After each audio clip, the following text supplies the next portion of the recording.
আসসালামু আলাইকুম রহমতুল্লাহ। প্রিয় শিক্ষার্থী বন্ধুরা, ইজি অ্যাকাউন্টিং এর আজকের ক্লাসে তোমাদের স্বাগতম। আজকে আমরা বিবিএ অনার্স থার্ড ইয়ারের অ্যাডভান্স অ্যাকাউন্টিং 1 এবং বিবিএস পাস কোর্সের অ্যাডভান্স অ্যাকাউন্টিং বইয়ের প্রথম chapter accounting for stock holder security নিয়ে আলোচনা করব।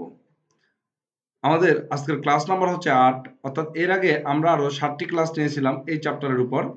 তো আজকের ক্লাসে আমরা মূলত ন্যাশনাল ইউনিভার্সিটি 2018-তে যে কোয়েশ্চেনটা এসেছিল অনার্স থার্ড ইয়ারে, এই চ্যাপ্টার থেকে সেই ম্যাথটি আজকে আমরা সমাধান করে দেখাবো। তো চলো আমরা আমাদের ক্লাসটি শুরু করি। ক্লাসটি শুরু করার আগে বলে নেই, যারা এখনো আমার চ্যানেলটি সাবস্ক্রাইব করোনি তারা অবশ্যই আমার চ্যানেলটি সাবস্ক্রাইব করবা এবং আমাদের ক্লাসগুলো তোমাদের কেমন লাগে আমাদের কমেন্ট বক্সে জানাবা। তো আমরা এখন একটি কোয়েশ্চেন দেখতে পাচ্ছি স্ক্রিনে। তো আমরা প্রথমে কোয়েশ্চেনটা পড়ি।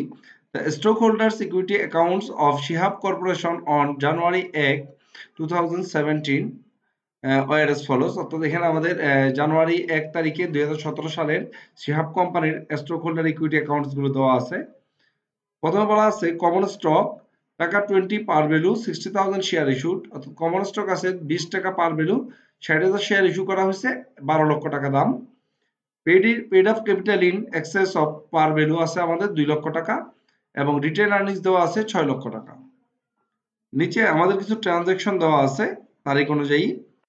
রিকোয়ারমেন্টে বলা হয়েছে এই নাম্বারে journalize the transaction and the closing entry for net income. আমাদের বলছে এই যে লেনদেনগুলো দেওয়া আছে আমাদের লেনদেনগুলোর জন্য জার্নালাইজ করতে হবে বা জার্নাল জাবেদা তৈরি করতে হবে। বি নম্বরে বলা হয়েছে prepare stock holder equity section at December 31, অর্থাৎ ডিসেম্বরের 31 তারিখে স্টক হোল্ডার ইকুইটি সেকশনটা আমাদের দেখাতে হবে। তো চলো আমরা সর্বপ্রথম আমাদের রিকোয়ারমেন্ট 1 সলভ করি, অর্থাৎ আমরা প্রথমে জার্নালটা তৈরি করি। আমরা প্রথমে জার্নালের একটি ঘর কাটলাম, date, accounts title and explanation, reference, debit টাকা, ক্রেডিট টাকা। তো এখন আমরা জার্নালটা করার জন্য একটু প্রশ্নটা দেখে নিই, আমাদের প্রশ্নে কি বলা আছে, কি লেনদেন দেওয়া আছে, সেগুলো জার্নালটা আমরা করে নিই। তো আমরা প্রথম ট্রানজাকশনে দেখতে পাচ্ছি ফেব্রুয়ারি 1 তারিখে আমাদের বলা আছে ডিক্লেয়ার এ টাকা 1 cash dividend per share to stockholders of record February 15 and payable March 1। অর্থাৎ আমাদের এখানে ফেব্রুয়ারি মাসের 1 তারিখে আমরা 1 টাকা করে প্রতি শেয়ারে ক্যাশ ডিভিডেন্ড ঘোষণা করেছি এবং ফেব্রুয়ারির 15 তারিখে এই ডিভিডেন্ডের রেকর্ড ডেট এবং এই ডিভিডেন্ডটা পে করা হবে মার্চের 1 তারিখে। তো আমরা জানি যখন ক্যাশ ডিভিডেন্ড পেড করা হয়, ক্যাশ ডিভিডেন্ডের ডিক্লারেশন ডেট এবং পেমেন্ট ডেটে দুটো জার্নাল করতে হয়। তো আমাদের যেহেতু ফেব্রুয়ারির 1 তারিখে আমরা ডিক্লেয়ার করেছি, তাই আমরা ডিক্লারে জাবেদা দিব। আমরা জানি ক্যাশ ডিভিডেন্ডের জার্নালটা হচ্ছে written earnings debit, dividend payable credit. তো আমাদের যেদিন আমরা ফেব্রুয়ারির 1 তারিখে ক্যাশ ডিভিডেন্ড ঘোষণা করেছি প্রতি শেয়ারে 1 টাকা। তো আমাদের কোয়েশ্চেন আমরা দেখতে পাচ্ছি যে আমাদের কমন স্টক ইস্যুড করা আছে 60,000 শেয়ার। এখানে কোনো ট্রেজারি স্টক নাই, তাই এখানে আউটস্ট্যান্ডিং শেয়ারও 60,000 শেয়ারে হবে। তো এই 60,000 শেয়ার 1 টাকা করে যদি ডিভিডেন্ড ঘোষণা করে তাহলে 60,000 গুণ 1 মানে 60,000 টাকা। তো আমরা জার্নাল দিলাম retained earnings debit, dividend payable credit 60,000 টাকা। এরপর মার্চের 1 তারিখে বলা হয়েছে paid dividend declared in February. ফেব্রুয়ারিতে আমরা যে ডিভিডেন্ডটা ডিক্লেয়ার করেছি সেটা আমরা পেড করে দিয়েছি। তো ক্যাশ ডিভিডেন্ড যখন পেড করা হয় তখন জার্নাল দিতে হয় dividend payable debit cash credit. যে 60,000 টাকা ডিভিডেন্ড আমরা ঘোষণা করেছিলাম সেটা আমরা এখন পেড করে দিলাম শেয়ার হোল্ডারদেরকে। তো আমরা জার্নাল দিব dividend payable debit cash credit. এইবার আমরা দেখব এপ্রিলের 1 তারিখে বলা হয়েছে announced a 2-for-1 stock split. Prior to the split the market price of one share was 36। অর্থাৎ এপ্রিলের 1 তারিখে আমরা স্টক স্প্লিট ঘোষণা করেছি যেখানে একটি শেয়ারকে দুটি শেয়ারে রূপান্তর করা হবে। 2-for-1 একটা শেয়ারের জন্য দুইটা শেয়ার দেওয়া হবে এবং যেদিন স্টক স্প্লিট ঘোষণা করা হচ্ছে সেদিন মার্কেট প্রাইস ছিল 36 টাকা। স্টক স্প্লিটের দিন মার্কেট প্রাইস কত সেটা আমাদের কোনো প্রভাব পড়ে না। স্টক স্প্লিটে মূলত এই শেয়ারগুলোকে ভেঙে ছোট করা হয়। যেহেতু এখন আমরা একটা শেয়ারকে ভেঙে দুইটা শেয়ারে রূপান্তর করব, তো এখানে আমাদের শেয়ারগুলোর পার ভ্যালু হচ্ছে 20 টাকা, এই পার ভ্যালুটা হয়ে যাবে 10 টাকা আর আমাদের শেয়ার সংখ্যা বেড়ে 60,000 শেয়ার হয়ে যাবে 1,20,000, অর্থাৎ দুইটা ডাবল শেয়ার হয়ে যাবে। জিনিসটা অনেকটা এরকম যে তোমার কাছে এখন যদি দুইটা 10 টাকার নোট থাকে, তুমি যদি এই 10 টাকার নোটগুলোকে ভাঙাইয়া দুইটা করে রূপান্তর করো, অর্থাৎ একটা নোটকে ভাঙাইলে দুইটা যদি নোটে রূপান্তর করতে যাও তাহলে তোমার 10 টাকার নোটগুলো হয়ে যাবে 5 টাকার নোট এবং নোট হয়ে যাবে আগে ছিল দুইটা এখন হয়ে যাবে 4টা। তার মানে এখানে তোমার যেমন আগে 20 টাকা ছিল টোটাল অ্যাসেটের মূল্য, এখনো কিন্তু টোটাল অ্যাসেটের মূল্য 20 টাকায়, শুধুমাত্র নোটের ধরনটা চেঞ্জ হয়েছে। ঠিক সেম এখানে যখন স্টক স্প্লিট ঘোষণা করা হয় তখন মূলত শেয়ারের পার ভ্যালুটা কমে যায় এবং শেয়ার সংখ্যাগুলো বেড়ে যায়, কিন্তু কোম্পানির যে আর্থিক অবস্থা সেটা অপরিবর্তিত থাকে। তাই এই যে স্টক স্প্লিটের জন্য যে ডিক্লারেশনটা, সেটার জন্য আমাদের কোনো জার্নাল দিতে হবে না, কিন্তু আমরা একটা নোট লিখে দিব। সেই নোট আমরা বলে দিব 2 for 1 stock split increase the number of share, 60,000 গুণ ডাবল, অর্থাৎ 60,000 এর ডাবল হয়ে যাবে শেয়ারটা, 1,20,000 share, and reduce the par value, এবং পার ভ্যালু কমে 20 টাকার অর্ধেক মানে 10 টাকা। তার মানে এখন এপ্রিলের পর থেকে আমাদের টোটাল শেয়ার সংখ্যা হবে 1,20,000 শেয়ার এবং প্রত্যেকটা শেয়ারের দাম হবে 10 টাকা, যেহেতু স্প্লিট করা হয়েছে। এরপর জুলাইয়ের 1 তারিখে বলা হয়েছে declare 10% stock dividend to stock holders of record July 1 ডিস্ট্রিবিউটেবল জুলাই 31,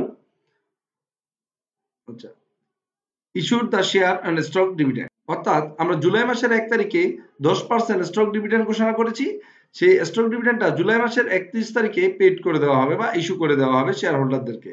তো স্টক ডিভিডেন্ড যেদিন আমরা ঘোষণা করেছি সেদিন আমাদের শেয়ার আছে কত, 1,20,000। 1,20,000 এর আমরা 10% যদি স্টক ডিভিডেন্ড ঘোষণা করি, 1,20,000 শেয়ারের উপর 10% করলে আমরা পেয়ে যাই 12,000 শেয়ার। তাহলে 12,000 শেয়ার আমরা স্টক ডিভিডেন্ড হিসেবে ঘোষণা করলাম। যেহেতু এখানে কোনো মার্কেট প্রাইস দেওয়া নাই, তাই আমরা যেটা পার ভ্যালু তো 10 টাকাতেই আমরা এই শেয়ারগুলোকে মানে জার্নাল এন্ট্রি দিব। এখানে আমাদের প্রথম জার্নালটা হবে written earnings debit common stock dividend distributable credit. এখানে কোনো পেড ইন এক্সেস হবে না, যেহেতু মার্কেট ভ্যালুটা দেওয়া নাই। তাই রিটেন আর্নিংস ডেবিট 12,000 গুণ 10 আর common stock dividend distributable credit 12,000 গুণ 10, অর্থাৎ 1,20,000 টাকা। এবার জুলাই মাসের 31 তারিখে আমরা আবার এই ডিভিডেন্ডটা পরিশোধ করে দিয়েছি, তাই এখন আমরা জার্নাল দিব common stock dividend distributable debit আর কমন স্টক ক্রেডিট। ওই 1,20,000 টাকা 1,20,000 টাকা এখানে বসাই দিলাম। এরপর আমরা জার্নাল দিব এরপরের লেনদেনের, এখন আমরা জার্নাল দিব ডিক্লার এ টাকা 0.50, অর্থাৎ 50 পয়সা করে আমরা প্রতি শেয়ার, 5 শেয়ার ডিভিডেন্ড, আমরা প্রতি শেয়ারে 50 পয়সা করে ডিভিডেন্ড ঘোষণা করা হয়েছে to stock holder to record the December and January 5, 2018। এটা 2018 সালের জানুয়ারি 5 তারিখে এটা রেকর্ড করা হবে। তো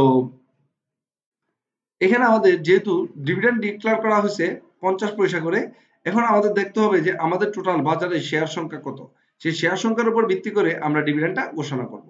তো আমাদের জার্নালটা হবে ক্যাশ ডিভিডেন্ডের জাবেদাটা retained earnings debit dividend payable credit 1,32,000 গুণ 50 পয়সা, অর্থাৎ 66,000 টাকা। এখন কথা হচ্ছে যে 1,32,000 শেয়ার কিভাবে আসলো। আমাদের প্রথমে শেয়ারটা ছিল 60,000 শেয়ার, সেটা যখন আমরা স্প্লিট করেছিলাম তখন 1,20,000 শেয়ার হয়ে গেছে। কিন্তু জুলাই মাসের 1 তারিখে যখন আমরা স্টক ডিভিডেন্ড দিয়েছি 1,20,000 এর উপর 12,000 শেয়ার নতুন করে বাজারে আমরা স্টক ডিভিডেন্ড হিসেবে ইস্যু করেছি, তখন ওই 1,20,000 এর সাথে আরো 12,000 যোগ হয়ে 1,32,000 শেয়ার হয়ে গেল। সেই 1,32,000 শেয়ারের উপর 50 পয়সা করে আমরা ডিভিডেন্ড ঘোষণা করলাম। এরপর আমরা দেখব যে ডিসেম্বর 31 তারিখে আমাদের নেট ইনকাম ছিল 3,50,000, যেহেতু আমাদের ক্লোজিং এন্ট্রি দিতে হবে নেট ইনকামের জার্নাল হচ্ছে income summary debit written earnings credit 3,50,000 টাকা। এই ছিল আমাদের জার্নাল এন্ট্রি। এখন আমাদের দ্বিতীয় নাম্বার রিকোয়ারমেন্ট, অর্থাৎ রিকোয়ারমেন্ট বি তে আমরা স্টক হোল্ডার ইকুইটি সেকশনটা তৈরি করব। তো আমরা স্টক হোল্ডার ইকুইটি সেকশনের জন্য একটি ঘর কাটলাম, Shihab corporation balance sheet as at 31st December 2017 stock holder equity টাকা। তো বরাবরের মতোই আমরা এখন প্রথমে লিখে নিব পেড ইন ক্যাপিটালের পরে আমরা লিখি ক্যাপিটাল স্টকের মধ্যে এবার দেখবো আমরা কি কি আছে। তো ক্যাপিটাল স্টকের মধ্যে আমাদের এখানে শুধুমাত্র কমন স্টক আছে, 60,000 শেয়ার ছিল, 12 লক্ষ টাকা দাম। তো এখন দেখো আমাদের কিন্তু 60,000 শেয়ার ছিল, কিন্তু আমাদের অথরাইজ শেয়ার কত বলা নাই, ইস্যুড ছিল 60,000। এই 60,000 স্প্লিট করার পর হয়ে গেছে 1,20,000। আবার যখন 10% স্টক ডিভিডেন্ড দিয়েছিলাম তখন আরো 12,000 বেড়ে 1,32,000 শেয়ার। অর্থাৎ আমাদের তাহলে প্রিফারেড স্টক নাই, শুধু কমন স্টক আছে 1,32,000 শেয়ার। তো এখন আমরা এখানে লিখবো কমন স্টক টাকা 10 পার ভ্যালু, যেহেতু 20 টাকাটা এখন 10 টাকা হয়ে গেছে স্প্লিটের কারণে।